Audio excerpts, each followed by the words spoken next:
Hey, what's up, guys? This is your big brother in charge, Montre, also known as Fred Brother. I got a letter from one of my viewers, and he needed some advice. So this video will be some sexual advice that I'm going to be giving. This letter comes from Terrell in Mississippi, and I'm gonna go ahead and read this letter right now. Okay, so Terrell says, "Hey Montre, I'm Terrell, and I'm a 22-year-old gay man seeking some advice. I came across your YouTube channel recently, and I figured maybe you could help me when it comes to living the gay lifestyle. Because every day is a struggle for me, and I'm not happy at all. Only a few close members of my family know, and former friends know about my sexuality. I wanted to ask you something about when it comes to gay sex. I'm a full-time bottom, and I've never topped. Although I've thought about it, I've never acted on it because I love being submissive. I started having sex about a year and a half ago, and just let me tell you, it hasn't been too pleasing. I've had quite a few hookups and never seemed to gain anything out of sex. Some of these guys have different sized penises, but as far as me reaching an orgasm, that's the problem that I'm having. I can't find my F and G spot. I have two dildos, one 6.5 inches and the other 8.5 inches and 2 inches in girth. But still, no luck in finding any pleasure, and the pain is not that bad anymore, but it hasn't completely subsided either. I'm really confused. I live by airport. I'm really confused and frustrated to what it is I'm doing wrong when it comes to sex. And at this point, I've started losing hope at ever having an amazing sex life.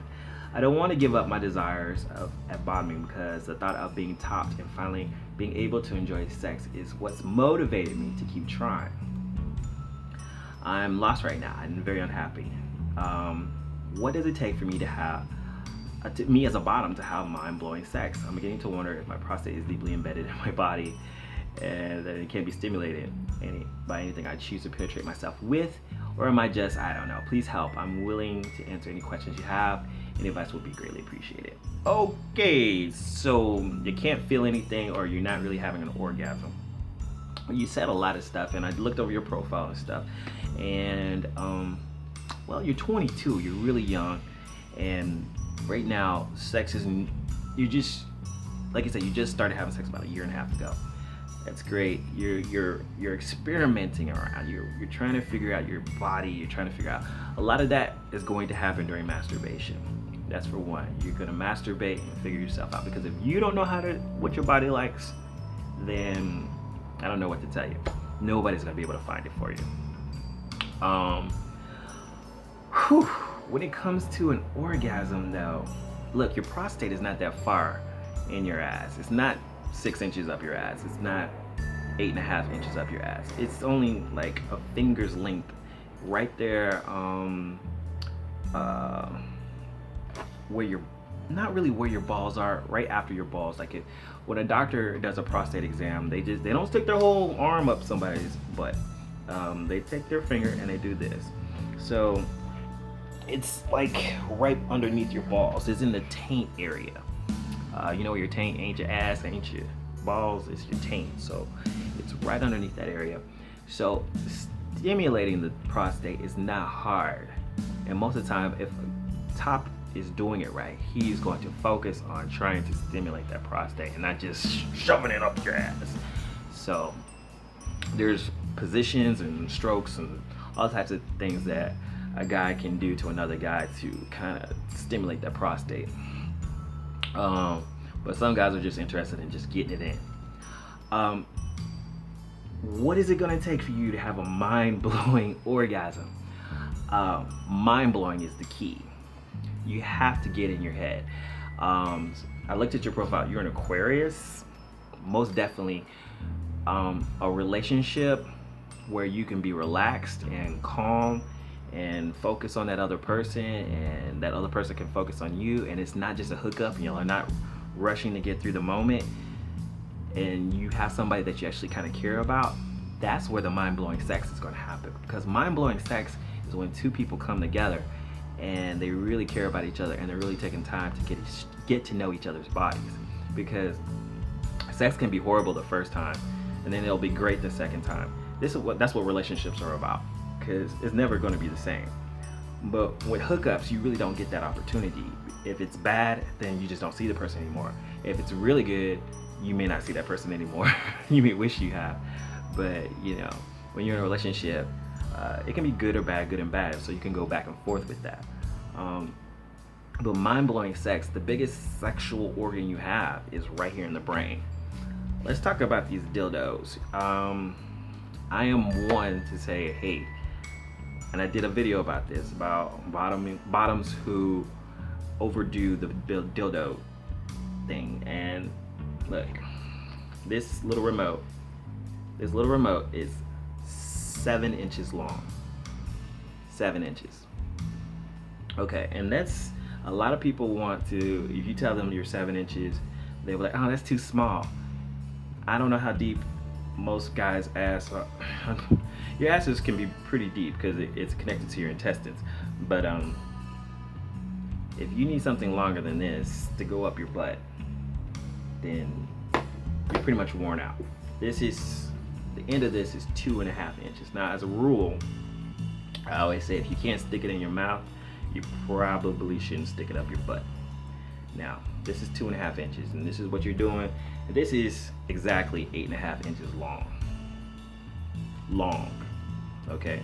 So you're sticking the length of this and the width of this in your butt. Then, I'm just saying, that's a lot.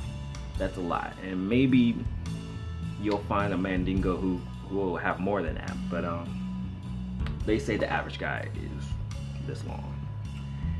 He may be wider than this, but don't overdo it with the dildo play, because I've seen too many bottoms use huge dildos and then they have no walls, and that's not fun for any top. And so you want to kind of keep it tight. You want to have the grip action. So take a break, and if you want to experiment topping, then do it. You're 22, you're young. Just be careful, especially with all the hookups, because there's a lot of creeps out there, especially if you're not out right now and only a few people know. Hookups can be very dangerous, especially in Mississippi. That's where you're from. So I can imagine the type of stress you might be dealing with on an emotional level. You know, you're trying to find some people that you trust. So on a social level, that's stressful. And so imagine how much stressful that is on a sexual level, trying to find somebody you trust that wants something more than just sex. And that's why sex isn't fulfilling, because you got so many things on your mind. Your mind is in 1,000 different places, you know, and so is that person you're with. Are we gonna get caught? What was that noise? And sex is so stressful when you have to sneak around and do it. So it's easier when you're both comfortable with your sexuality, you're both comfortable with your body, and you don't feel the stress of the outside world, and you can just focus on each other. So hopefully you will, I encourage you to find that, focus on that, and maybe you will find somebody that you can really bond with and connect with, and will take the time to sexually experiment with you. Because that's the fun part about sex, is finding somebody that you can sexually experiment with and won't mind, you know, maybe flip-flopping or even trying different submissive roles, positions. There are ways you can top and still be submissive. Submissive and bottom are not the same word. You can be a very aggressive bottom, and you can be a submissive top. There are positions, look them up, Kama Sutra. There are many positions that a top can do that are very submissive and allows the bottom to kind of take control. So I advise you to Google it. You can put your legs up and stick your dick out and let the bottom just ride it on till the cows come home. I don't know, I'm from Texas. I'm country like a motherfucker. Anyways, if you guys have any more advice of what would it take to have mind-blowing sex, or some of your tips that you think are really good for having mind-blowing sex, be sure to leave me a comment below, because if you don't do it, then who will? Peace out.